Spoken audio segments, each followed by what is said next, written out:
I'm Father Robert Ballecer, the digital Jesuit, host of This Week in Enterprise Tech on the This Week in Tech Network. I'm here at Enterprise Connect 2017, and I'm sitting next to Ray Watson. He's the VP of Global Technologies at Masergy. Ray, Masergy is known for creating software-defined platforms. You allow me to get my deployment into the cloud, into a hybrid deployment. What brings you to Enterprise Connect 2017? Well, you know, Robert, we've actually been doing programmable networks, meaning bandwidth on demand, for about 15 years globally. Primarily started with MPLS and VPLS, but we kind of pioneered the concept that customers needed to be able to change their bandwidth on the fly. Over time, that's evolved into unified communications as a service as well as cybersecurity.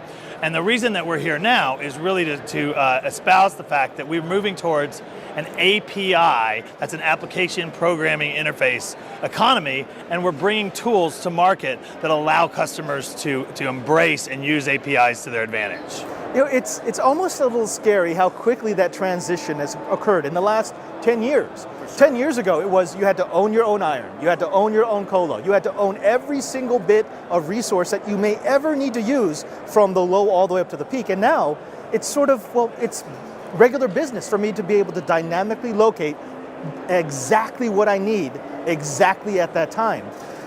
What do you think is the future of this? I mean, does this become table stakes? Will everyone now be able to pull the resources that they require just in time? Well, Robert, I will tell you, it is interesting because the more things change, the more they stay the same. And you're absolutely right. It really began with companies wanting physical hardware in their offices, in their data centers. Eventually, virtualization came into play and people started moving into co-location, doing blades, et cetera. And then eventually, everything is cloud, cloud, cloud. But at the end of the day, what really matters is what businesses want and what businesses really truly want besides cost savings, because that's kind of a given anytime you talk about converged communications, is they want agility. And the APIs that we build and allow gives customers the ability to flex. For example, you can build and change VLANs on the fly. You can integrate disparate voice platforms from legacy versus SIP. And you can make those changes yourself all in the portals. So we think the biggest driver for a lot of these changes, if you will, the pendulum swinging back and forth, has never really changed. It's about businesses wanting to be able to adapt to changing business needs quickly and more fast than their competitors can do. Now, Masergy has come to the show with a few interesting announcements. I know you're doing a sort of a lightning round of announcements tomorrow at the technology conference. Can you give us a little hint as to what you're bringing to the show? Well, sure. So the biggest announcements is that continuation of the pattern that we've always established around giving customers control of their networks. But now, in addition to exposing our software controls to customers, we're also exposing our software controls to the customer's software controls. So for example, if you program an if this then that, and when I say program, Father Robert, please don't be afraid, I'm not talking about a command line interface program, I'm talking about a menu choice, a recipe, if you will. If this happens, then this happens. For example, if a call comes in and has a certain topic, immediately begin transcribing it, send it off to Watson, open up a Salesforce ticket. All of that can be completely automated via pipes, via APIs.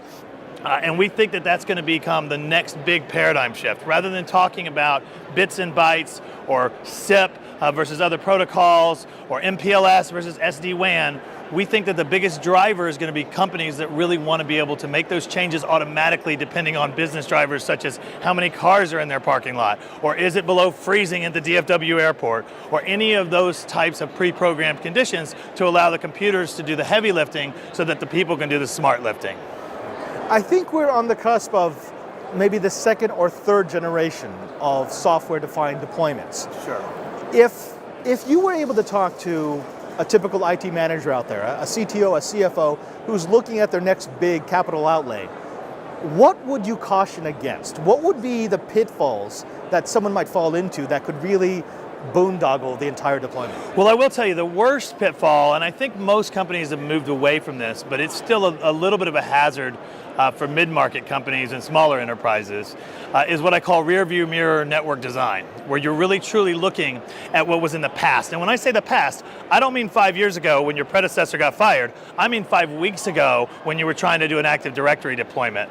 Because technology is changing so quickly, anyone who's wanting to do a network design today, instead of just looking at speeds and feeds and session calls and number of concurrent call paths, they really need to take a look at what it is that they want to be doing as a company to make their workers more productive, to make their factories more productive, and to make themselves more competitive. And that really means looking out 5 years in advance. And the way we do that is we bring solutions engineers that really know that customer's business needs and can actually forecast that before we start talking about bits and bytes and actually technology and cloud versus colo and all of that kind of stuff. It's an idea of discussing what it is that we want to do rather than what we want to buy. For 100%. If they wanted to find out more, where should they go? So we have several demos going on in our booth here this week at this particular show. In addition, there's also 2 speaking engagements that are going to be in your program guide. And of course, you can always find us at masergy.com. That's masergy.com. Or you can follow us on Twitter at Masergy. Ray, thank you very much for speaking with us. Thank you, Brother Thank you for sharing your tech, and you stay tabbed because there's plenty more from Enterprise Connect 2017.